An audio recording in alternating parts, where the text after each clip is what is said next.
Bonjour, dans cette vidéo, on va regarder ensemble le serveur qui vous est fourni pour le TP2 dans le cours. Donc, première étape, vous allez cliquer sur le bouton qui est ici et vous allez aller télécharger ce repo-là, soit en le clonant ou en allant le télécharger ici via le zip.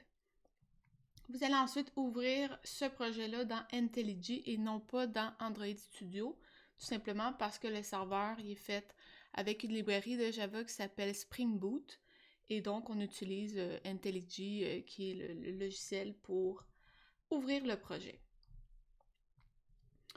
Une fois que c'est fait, pour rouler le serveur, vous allez faire un clic droit ici au niveau de Serveur Application et vous allez faire Run Server Application. Si ça fonctionne bien, vous devriez voir à peu près ce code-là apparaître. Si jamais vous avez des problèmes, donc juste vous assurer que vous avez bien la bonne version. Donc par défaut dans le serveur, si on vient dans le build.gradle, j'ai mis 1.8 parce que c'est celle qu'on vous recommandait de télécharger pour le cours et pour Android. Donc si jamais vous avez plutôt une autre version sur votre ordinateur, simplement changer ces valeurs-là. Dans le code du serveur en bas, ce qu'on nous donne comme information, c'est que le serveur roule sur le port 8080. Donc, pour y accéder, on va devoir écrire localhost 2.8080.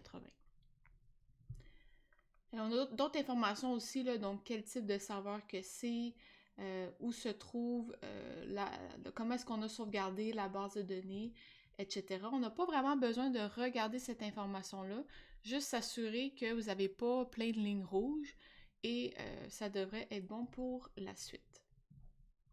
Normalement, dans l'ancienne version, on avait un petit truc qui tournait pour nous dire que le serveur continuait à rouler. J'ai pas réussi à le retrouver dans cette version-ci. Donc, j'imagine que tant qu'on a ici le rerun, on assume qu'il est en cours. Donc, essayez de vraiment venir regarder au niveau de la flèche pour vérifier si votre serveur est en fait, s'il est exécuté ou pas. Parfait. Donc, on va maintenant regarder le code à l'intérieur du serveur. Donc, vous avez 3 packages et des classes qui sont un petit peu toutes seules.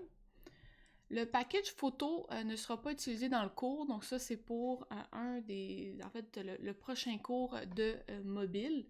Donc, vous pouvez carrément l'ignorer, vous n'avez pas besoin de regarder ce qu'il y a dedans ou quoi que ce soit, ou d'utiliser aucune des classes qui est à l'intérieur.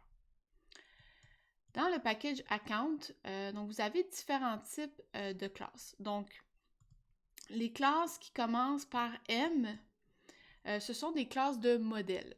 Concrètement, nous, comme on a vu au dernier cours, on va utiliser des DTO, les classes de transfert. Donc, les classes de modèles, on n'a pas besoin de savoir ce qu'il y a dedans. Si vous êtes intéressé, vous pouvez aller voir le contenu, mais ça, c'est vraiment le serveur qui va gérer ça, ce n'est pas nous. Donc, MUser Repository, vous n'avez pas besoin d'y accéder. Et même, je vous dirais, l'interface en tant que telle, c'est pas vraiment nécessaire pour vous d'aller regarder ou d'aller jouer là-dedans.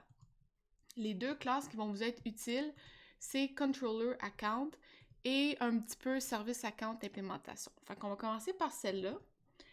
En gros, ici, Service Account Implémentation, c'est tout simplement une classe que notre serveur va utiliser pour faire des vérifications, faire un peu la logique. Donc, par exemple, on voit que quand quelqu'un essaie de s'inscrire, il va aller vérifier si la longueur du username est plus petite que 2 et à ce moment-là, il va faire une exception. Donc, si jamais vous avez des questions au niveau de qu'est-ce que mon serveur vérifie, quels sont les critères qu'il va regarder avant d'inscrire un usager, avant d'inscrire une tâche, c'est vraiment au niveau de l'implémentation que vous allez trouver cette information-là. Également, quand vous allez vouloir débugger votre serveur, ça peut arriver que vous ayez besoin de venir ici pour regarder, OK, mettons j'ai une exception, est-ce que c'est causé par cette ligne-là? Donc, probablement que vous allez devoir mettre des points d'arrêt dans cette classe-là. La deuxième classe que vous allez utiliser beaucoup, c'est Controller Account. Et en fait, Controller Account utilise les posts et les get qu'on a mis, nous, dans notre code Android, dans notre service. Si je prends par exemple le code de la vidéo du dernier cours et que je m'en vais dans Service, vous voyez qu'ici, on écrivait Get et on mettait ensuite l'URL avec les éléments qu'on veut passer à notre URL. Donc, la syntaxe, vous voyez qu'elle ressemble un petit peu. Dans ce cas-ci, ça va arriver qu'on va avoir des posts. Pour l'instant, on n'en avait pas dans les exercices parce qu'on mettait tout dans les URL. Mais éventuellement, on va avoir des posts qu'on va vouloir utiliser. Donc, c'est très important que l'URL que vous allez mettre ici va être la même que celle qui va apparaître dans le serveur parce que c'est comme ça qu'il va être capable de faire le lien entre les deux. Parfait. Maintenant, si on regarde une première requête sign in, on voit que la méthode s'attend à avoir un sign in request. Donc, souvenez-vous, les classes de librairie qu'on a vues au dernier cours, on a accès à leur contenu parce que le serveur a également accès à la librairie. Donc, votre client va devoir créer un objet sign in request et c'est cette méthode-là, en fait, qui va recevoir l'objet au niveau du serveur. Le serveur, quand il va avoir terminé, il va retourner un sign-in response. Donc, petit rappel, quand on veut parler au serveur, on fait une request et quand le serveur nous répond, soit qu'il nous retourne une réponse ou alors une réponse sous forme d'une classe de transfert ou alors tout simplement une réponse response body, qui peut être un string ou plusieurs choses. Donc ici, on peut voir un petit peu qu'est-ce que le serveur va faire quand on va vouloir se loguer, si vous voulez, à notre application. Donc par exemple, il va aller nettoyer l'usager. Après ça, il va aller faire une certaine authentification avec du code de sécurité qui est écrit ailleurs dans le serveur. Et finalement, à la fin, il va retourner voir si tout est correct en affichant un message, par exemple, pour dire si l'usager est connecté. Donc, vous avez du code très similaire pour chacune des actions que vous voulez faire pour un compte. Donc, pour un compte, on a la connexion, l'inscription et finalement la déconnexion. Vous remarquez par exemple que pour la déconnexion, il n'y a rien qui va être envoyé à la méthode parce que quand on se déconnecte, on n'a pas besoin nécessairement de donner notre identifiant puis notre mot de passe. On est déjà connecté, fait qu'on fait juste se déconnecter. Voilà, donc ça fait pas mal le tour pour le package account. On a à peu près la même chose dans task ici. Donc premièrement, on a nos classes de modèles. Donc encore une fois, vous n'avez pas besoin d'aller voir le contenu. Si ça vous intéresse, vous pouvez le faire, mais ce n'est pas nécessaire. Attribute Encryptor, on va voir c'est quoi un petit peu plus tard dans la session quand on va parler de sécurité. Il nous reste donc notre classe d'implémentation et notre contrôleur. Si on va dans l'implémentation, c'est la même chose. Donc, comment est-ce que le serveur calcule le pourcentage? Comment est-ce qu'il prépare les champs pour afficher les détails?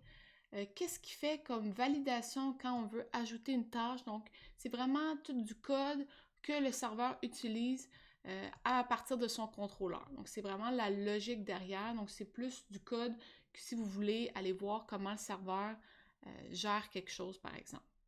Ce qui va nous intéresser, c'est vraiment au niveau de controller task. Donc, même chose, on a nos posts avec notre URL et dans ce cas-ci, par exemple, on envoie la classe de transfert add task request qui a seulement 2 champs. Ici, on fait un petit peu différent. On a un get, donc plutôt que de passer l'information via post, donc via un JSON ou peu importe, on passe l'information directement dans l'URL, comme on avait fait au dernier cours avec Retrofit. Donc, vous voyez que la syntaxe va être pas mal la même si vous avez un get, autant dans le serveur qu'au niveau du client. Parfait, donc vous pouvez continuer à regarder le code qui est ici. Si on descend, on a ici une méthode qui sert à tester votre serveur. Donc, on va l'utiliser pour aller vérifier que notre serveur est bien fonctionnel et qu'on est capable d'y accéder. Avant de faire ça, je vais juste terminer le petit tour des classes. Donc, au niveau de config database, donc ça va être pour aller voir notre base de données si jamais on veut voir est-ce que vraiment le serveur, qu'est-ce qui a été rajouté dans la base de données. Donc, ça, je vais revenir dans la prochaine vidéo. Après ça, au niveau HTTP, si jamais vous avez déjà quelque chose qui roule sur votre port 8080, vous pouvez venir changer le port pour en mettre un autre. Donc ça peut régler des problèmes. Et finalement, on a Config Security. Il y a deux lignes quand même assez importantes ici. C'est ces deux-là ici et on va voir pourquoi dans quelques instants. J'ai refactoré un petit peu mes écrans. On va maintenant vouloir accéder au serveur. Donc, on commence toujours par localhost le port, dans mon cas 8080, et ensuite on met l'URL qui est ici. Donc, /test. Et je vois que pour confirmer que mon test fonctionne, je retourne salut ici. Donc, je peux essayer également l'index.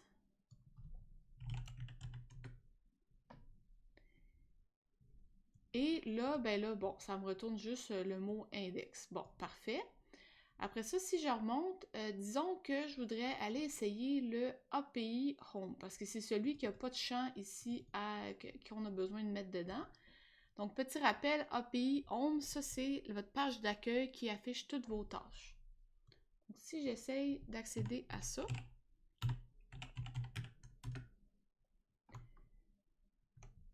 donc j'ai une erreur et ce qu'on me dit, c'est que l'erreur, c'est en fait une erreur d'accès. Donc, je n'ai pas accès à cette page-là. Je n'ai pas le droit d'accéder à cette page-là. Donc, si vous cherchez, par exemple, sur Internet, là, erreur 403, c'est qu'il y a quelque chose qui m'empêche de voir le contenu de cette page-là. Pour comprendre ça, on va revenir à Config Security. Et c'est les deux lignes que je vous parlais tantôt. Donc, ce que ça nous dit, c'est que toutes les URL ici, donc toutes les fins de l'URL, où on a ici, donc, /id, /quelque chose, on a permit all. Ça veut dire que tout le monde va pouvoir voir le contenu de ces URL-là. Par contre, toutes celles qui ont API /étoile, donc étoile, c'est n'importe quoi, bien à ce moment-là, il faut être authentifié. Dans mon cas, quand j'ai mis API /home, je ne suis pas authentifiée parce que je ne me suis jamais connectée et je ne me suis jamais inscrite. J'ai directement été là-dessus. Donc, c'est pour ça que je n'ai pas accès. Ce qui veut dire que normalement, si je cherche une URL qui a ici ce format-là, ben, je devrais y avoir accès. Donc, si vous allez chercher dans vos classes, vous allez remarquer que eh bien, les requêtes de connexion et d'inscription sont sous le format ID. Donc, normalement, si je reviens, le format ID est Permit All. C'est normal parce qu'on ne peut pas demander à un usager d'être authentifié s'il est en train d'essayer de se connecter. Donc, on va essayer ici directement. Donc, /API /ID /sign-in. Et là, en fait, ça ne fonctionne pas parce que ça ici, c'est une requête en post. OK? Donc, les get, on peut directement mettre le contenu dans l'URL s'il y en a, mais les posts, il faudrait passer par l'outil de développement ou alors une autre façon qui est celle qu'on va regarder ensemble, qui est Postman.